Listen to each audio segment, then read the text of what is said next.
அனைவருக்கும் வணக்கம். தினசரி வானிலை பற்றிய நம்முடைய யூடியூப் சேனல் சிக்க மற்றும் இது வரைக்கும் நம்ம சேனல் சிக்க நம்ம இந்த நம்ம மறு சிக்க மட்டும் தயவு செய்து பண்ணுறேங்க. இன்றைக்கான தேதி வந்து பார்த்தீங்கன்னா ஜூலை 24/7/2024 ஆகிறது. தற்பொழுது நிலவரப்படி பார்த்தீங்கன்னா வட இந்தியா, குறிப்பாக ஹைதராபாத் வடக்கு பகுதி மற்றும் இந்த உத்தரகாண்ட் மத்திய பிரதேசம், அந்த வட இந்தியாவோட மைய பகுதி முழுவதுமே நிலத்தில் காற்று சுழற்சிகள் அதிக அளவில் நீடித்து வருகிறது. அந்த வட இந்தியாவில் அதிக அளவில் சுழற்சிகள், அதாவது காற்று சுழற்சிகள் அதிக அளவில் இருப்பதன் காரணமாக காற்று வலுவாக தற்பொழுது கேரளா வழியாக, குறிப்பாக பாலக்காடு கணவாய், அதாவது பொள்ளாச்சி பாலக்காடு கணவாய் பகுதி நுழையக்கூடிய காற்று வந்து திருப்பூர், தாராபுரம் மற்றும் பல்லடம், கரூர், திருச்சி, தஞ்சாவூர் மாவட்டங்கள் வழியாக மிகவும் அதிவேக ஒரு காற்றாக தற்பொழுது வட இந்தியா அந்த சுழற்சி நோக்கி சென்று கொண்டிருக்கிறது. அதாவது கேட்கலாம், என்ன சார் அது காற்று மட்டும் அடிக்குது ஆனால் மழையை காணோம். நீலகிரி முதல் கன்னியாகுமரி வரைக்கும் தென்மேற்கு பருவமழை சரியாக பெய்யலை. நீலகிரியில் மட்டும் சில இடத்துல வெள்ளப்பெருக்கு ஏற்படும் அளவுக்கு பெஞ்சிருக்கு. ஆனால் தெற்கு கேரளாவில் சுத்தமாக மழை இல்லை கேட்கலாம். ஸோ இதற்கு வந்து என்ன காரணம்னு கேட்டிங்கன்னா, பொதுவாக அந்த சுழற்சிகள் எப்போதுமே மழை வந்து அதிகமாக கொடுக்காதுங்க. அதாவது மழை வந்து காற்று மட்டும் இருக்கும், காற்று வந்து நன்றாக இருக்கும். இப்போ பார்த்தீங்கன்னா காற்று மட்டும் நல்லா ஈர்க்கப்படுகிறது, ஆனால் வெயில் அடிக்குது. ஆனால் அந்த மேகமூட்டம் காணும். சில இடங்களில் வடக்கு, குறிப்பாக இந்த வட மாவட்டம் மற்றும் வடக்கு கேரளாவில் மேகமூட்டம் இருக்கிறது. சில இடங்களில் மிதமான மழையும் பெய்து கொண்டிருக்கிறது. சில நேரங்களில் கனமழையும் அவ்வப்போது பெய்கிறது. இதற்கு என்ன காரணம்னா, வடக்கு கேரளா வழியாக ஈரப்பதம் மிகுந்த காற்று ஓரளவு கொஞ்சம் நுழையுது. அது அப்படியே வட மாவட்டங்கள் வழியாக போகும்போது என்ன ஆகுனா, அது அப்படியே மழை கொடுத்துட்டு போகுது. ஸோ இதுவே இந்த தெற்கு கேரளா மற்றும் இந்த டெல்டா மாவட்டங்கள் பார்த்தீங்கன்னா, அதாவது மேகமூட்டம் கூட இல்லை. இப்போ வந்து காலையில் பார்த்தீங்கன்னா 7 மணிக்கே வெயில் வந்து அடிக்க தொடங்கி விட்டது.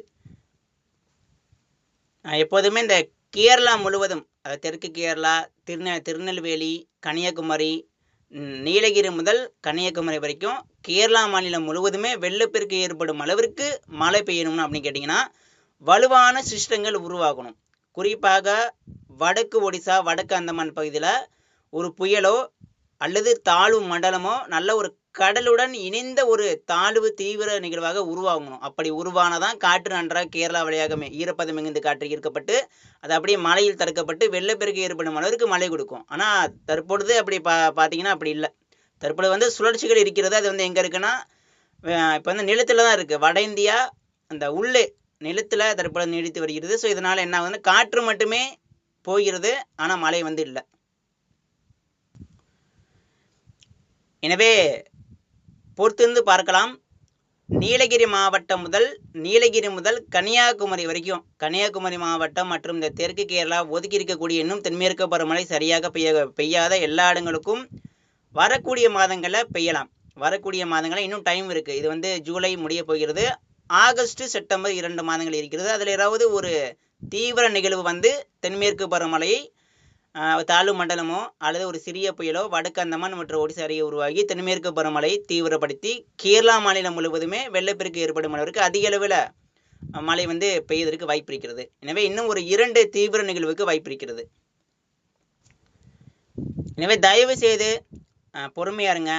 குறிப்பாக இந்த கோயம்புத்தூர் மாவட்டம், பொள்ளாச்சி, வால்பாறை, தேனி மாவட்டம், அந்த நீலகிரி மாவட்டம், நீலகிரி முதல் கன்னியாகுமரி வரைக்கும் அந்த மேற்கு தொடர்ச்சி மலை பகுதிகள், அந்த மேற்கு தொடர்ச்சி மலை ஓரம் இருக்கக்கூடிய நம்ம தமிழக மாவட்டங்களுக்கு தென்மேற்கு பருவமழை தீவிரம் அடையும். வரக்கூடிய மாதங்களில் தீவிரம் அடைவதற்கு வாய்ப்பு இருக்கிறது. 2 நிகழ்வுகளுக்கு வாய்ப்பு இருக்கிறது, பார்க்கலாம்.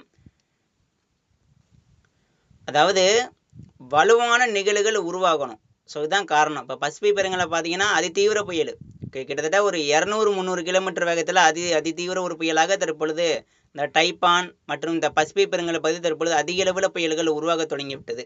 ஸோ அதுபோல் இந்த வடக்கு அந்தமான் மற்றும் இந்த ஒடிசா கடலோரம் ஒரு புயலோ ஒரு தாழ்வு மண்டலமோ தென்மேற்கு பருவமழை காலத்தில் உருவாகணும். அப்படி உருவானதான் வெள்ளப்பெருக்கு ஏற்படும் அளவுக்கு மழை கொடுக்கும். அப்படி உருவாகவில்லைன்னா இப்போ பார்த்தீங்கன்னா காற்று சுழற்சி என்ன பண்ணுது, வெறும் காற்று மட்டுமே அடிக்குது. ஆடி மாதம் வீசக்கூடிய காற்று தென்றல் காற்றாக அடிக்கிறது, ஆனால் வெயில் அடிக்குது.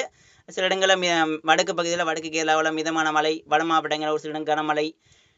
அதே போல் அந்த காற்று சுழற்சி இருக்கும் இடத்துல வெள்ளப்பெருக்கு ஏற்படும் அளவுக்கு வட இந்தியா உள்பகுதியில் மட்டும் வெள்ளப்பெருக்கு ஏற்படும் அளவுக்கு மழை கொடுக்குது. ஆனால் கேரளாவில் மழை இல்லை. சுத்தமாக கேரளாவில் இப்போ தெற்கு கேரளா ஒதுக்கிடுச்சு. இதுக்கு என்ன காரணம்னா காற்று வந்து ஈரப்பதம் மிகுந்த காற்று வந்து நுழையலை. ஏதோ ஓரளவு ஈரப்பதம் மிகுந்த காற்று வந்து வடக்கு கேரளா வட மாவட்டங்கள் வழியாக தெற்காந்திர வழியாக போகுது. போகும்போது கொஞ்சம் மிதமான மழையாக அவ்வப்போது கனமழையாக கொடுத்துட்டு போகுது. கேரளா மாநிலம் முழுவதுமே வெள்ளப்பெருக்கு ஏற்படும் அளவிற்கு மழை பெய்யணும்னா வலுவான சிஸ்டங்கள் உருவாகணும். உருவானதான் மழை கொடுக்கும் அதிகமாக. எனவே அப்படிப்பட்ட நிகழ்வுகள் உருவாக வாய்ப்பு இருக்கிறது. எனவே பொறுத்து வந்து பார்க்கலாம். ஸோ அடுத்து நம்ம தமிழகத்தில் இடிமலையை பொறுத்த வரைக்கும் அதாவது ஜூலையில் எப்போதுமே பெருசாக இருக்காதுங்க. ஜூலை விட்டு தள்ளிடுங்க. ஜூலை இந்த மாதம்லாம் கணக்கிட வேணாம். ஜூலையில் எப்போதுமே இடிமலை வந்து பெருசாக பதிவாக வாய்ப்பே கிடையாது. இது ஆண்டாண்டு நடப்பது ஒன்று தான். ஆடி மாதம் வந்துட்டாலே ஆடி மாதம் காற்று மட்டும்தான் அடிக்கும். இப்போ பார்த்தீங்கன்னா காற்று அடிக்கிறது. ஸோ இது வந்து இயல்பாகவே நடக்கக்கூடியது ஒன்று. இது வந்து இது புதுசல்ல. இது வந்து இயல்பாகவே நடக்கக்கூடிய ஒன்று. இப்போ காற்று வீசினால கொஞ்சம் மழை இல்லாத ஒரு வறட்சியான நிலையாக தற்போது இருக்கிறது. இது வந்து வரக்கூடிய மாதங்களில் தலைகீழாக மாறும். கண்டிப்பாக வட மாவட்டம், டெல்டா மாவட்டம், தென் மாவட்டம், மேற்கு மாவட்டம், கடலோர மாவட்டம், வேதாரண்யம், நாகப்பட்டினம், தமிழகத்தில் இருக்கக்கூடிய 38 மாவட்டங்களுக்கும் நல்ல மழை பொழிவு காத்திருக்கிறதுங்க. கண்டிப்பாக நல்ல மழை பெய்யும். இப்போதைக்கு கொஞ்சம் எதிர்பார்க்காதீங்க. இப்போதைக்கு வேணாம், விட்டுருங்க. வரக்கூடிய மாதங்கள் அடுத்த மாதம் ஆகஸ்ட் இருந்து நம்ம எடுத்துக்கலாங்க. ஆகஸ்ட், செப்டம்பர், அக்டோபர் டாப் ரெயினுங்க. குறிப்பாக ஆகஸ்டில் தொடங்கும். இந்த செப்டம்பர் மாதம், அக்டோபர் மாதம் தான் சுழற்சிகள், காற்று சுழற்சிகள் வட இந்தியா விட்டு நம்ம தமிழகம் நோக்கி வந்துடும். அது இனிமேல் வரக்கூடிய மாதங்களில் அப்படியே சுழற்சிகள் என்னென்ன ஒன்று எங்கே உருவாகுன்னா, இப்போ ஒடிசாவில் உருவாகும், அடுத்து விசாகப்பட்டினம் உருவாகும், அடுத்து நெல்லூர் தெற்காந்திரா உருவாகும், அடுத்து சென்னையில் வரும், அடுத்து நாகப்பட்டினம், இறுதியாக அக்டோபர் மாதங்களில் இலங்கை வந்துடும். ஸோ இப்படி வரக்கூடிய நாட்களில் வரக்கூடிய மாதங்களில் தென்மேற்கு பருவமழை அப்படியே படிப்படியாக குறையும் பொழுது நிகழ்வுகள் எல்லாமே இந்த உருவாகக்கூடிய சுழற்சிகள், வளிமண்டல சுழற்சிகள் எல்லாமே இலங்கை மற்றும் தமிழகம் வரைக்கும் உருவாக தொடங்கிவிடும். இந்த இப்போ வரக்கூடிய மாதங்கள் குறிப்பாக செப்டம்பர், அக்டோபர் மாதங்களில் சுழற்சிகள், வளிமண்டல சுழற்சிகள் மற்றும் காடு சுழற்சியால் அதிக அளவில் மழை இருக்கிறது. பெருமழையெல்லாம் இருக்கிறது. எனவே கவலையப்படாதீங்க. மழை இருக்குது. இப்போ வேணால் மழை இல்லாமல் இருக்கலாம். ஆனால் வரக்கூடிய மாதங்களில் மிக சிறப்பாக இருக்குது. நம்ம சொல்லிகிட்டே இருக்கோம். ஆகஸ்டில் தொடங்கும். செப்டம்பர், அக்டோபர் மாதங்களில் தீவிரம் அதிகரிக்கும். குறிப்பாக செப்டம்பர், அக்டோபர் மாதங்களில் மிக தீவிரமாக இருக்கும். அப்போ தான் பார்த்தீங்கன்னா இந்த தூத்துக்குடிக்கெல்லாம் அப்போ தாங்க மழை பெய்யும். தூத்துக்குடி மாவட்டம், இந்த தென் மாவட்டத்தில் அங்கே ஒரு காற்று பகுதி இருக்குது, ஆரியங்கோ காற்று பகுதி, மற்றும் இந்த தேனி மாவட்டம், மதுரை மாவட்டம், ராமநாதபுரம் மற்றும் இந்த ராமேஸ்வரம், இந்த திசியான்விளை, திருநெல்வேலி, கன்னியாகுமரி மாவட்டம், கன்னியாகுமரி முனைப்பகுதி மற்றும் இந்த தென் கடலோர மாவட்டங்கள், தென் மாவட்டம் உள்பகுதி, காற்று பகுதிகள், பாலக்காட்டு கணவாய் பகுதி, திருப்பூர், திருச்சி, கரூர், சேலம், சென்னை மற்றும் நாகப்பட்டினம் எல்லா இடங்களுக்கும் ஆகஸ்ட்டு தொடங்கும். செப்டம்பர், அக்டோபர் மாதங்களில் வரலாற்று இல்லாத அளவிற்கு மழை பெய்யும். இந்த ஆண்டு இடிமலை தென்மேற்கு பருவமழை காலத்தில் அதிக அளவில் பொழிய இருக்கிறது. அதாவது திருச்சியில் இப்போ 10 சென்டிமீட்டர் தான் ஒரு மழை பதிவுனா, இந்த ஆண்டு 20-30 சென்டிமீட்டர் மேலே மழை பதிவாகும். 20-25 சென்டிமீட்டர் மேலே கூட மழை தாண்டலாம். ஏன்னா அந்த அளவுக்கு மழை பதிவாக வாய்ப்பு இருக்கிறது. எனவே தயவு செய்து பொறுமையாக இருங்க. மழை கண்டிப்பாக இருக்குது.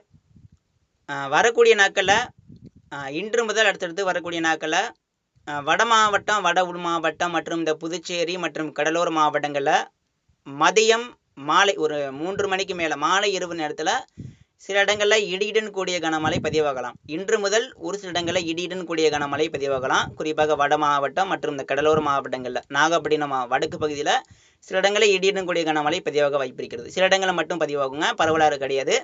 அதே போல் இந்த குறிப்பாக ஆகஸ்ட்டு முதல் வாரத்தில் சற்று கொஞ்சம் அதிகரிக்கலாம். இடிமலை சற்று அதிகரிக்க வாய்ப்பு இருக்கிறது. டெல்டா மாவட்டம் மற்றும் தென் மாவட்டங்களில் சில இடங்களில் இடியுடன் கூடிய கனமழை வரக்கூடிய நாட்களில் பதிவாக வாய்ப்பு இருக்கிறது. தமிழகம் முழுவதும் பரவலாக மிக நீண்ட பரவலாக பெய்யக்கூடிய மழை வந்து ஆகஸ்ட் 2வது வாரம் அல்லது செப்டம்பர், அக்டோபர் மாதங்களில் எதிர்பார்க்கலாம். கண்டிப்பாக செப்டம்பர், அக்டோபர் மாதங்களில் தமிழகம் முழுவதும் வட மாவட்டம், டெல்டா மாவட்டம், தென் மாவட்டம், உள் மாவட்டம், மேற்கு காற்று பகுதிகள், பாலக்காட்டு கணவாய், திருப்பூர், தாராபுரம், பல்லடம் எல்லா இடங்களும், தென் மாவட்டம் எல்லா இடங்களுக்கும் செப்டம்பர், அக்டோபர் மாதங்களில் மிக சிறப்பான மழை காத்திருக்கு. வடகிழக்கு பருவமழை தொடங்குவதற்கு முன் போதும் என்ற அளவிற்கு மழை வந்து கொட்டித்திருக்கும். இடிமலை இந்த ஆண்டு அதிக அளவில் பொழிய இருக்கிறதுங்க. தினசரி வானிலை பற்றி அறிய நம்ம யூடியூப் சேனலை சப்ஸ்கிரைப் பண்ணுறேங்க. தயவுசெய்து பொறுமையாக இருங்க. தென்மேற்கு பருவமழை வரக்கூடிய மாதங்களில் தீவிரமடைய வாய்ப்பு இருக்கிறது. வடகிழக்கு பருவமழை மிக சிறப்பாக இருக்கும். வடகிழக்கு பருவமழை இது தற்போது நிலவரப்படி பசிபிக் பெருங்கடல் 31 டிகிரி இருக்குது, நம்ம பக்கம் 30 டிகிரி 29 இருக்குது. ஸோ இதுவே போதும். இந்த 29 டிகிரி 25 டிகிரி கீழே இருந்தால் தான் அது கொஞ்சம் வறட்சி கொடுக்கும். தற்போது நிலவரப்படி 25 டிகிரிக்கு மேலே தான் இருக்குது, 30 டிகிரி 31 தான் இருக்குது. ஸோ இதெல்லாம் வடகிழக்கு பருவமழைக்கு அதிகமான சாதகங்கள். இந்த ஆண்டு வடகிழக்கு பருவமழை மிக சிறப்பாக இருக்கும், அது எந்த ஒரு மாற்றமும் கிடையாது. நன்றிங்க. இடியுடன் கூடிய கனமழையும் வரக்கூடிய நாட்களில் வரக்கூடிய மாதங்களில் படிப்படியாக தீவிரம் அடையும். நன்றி.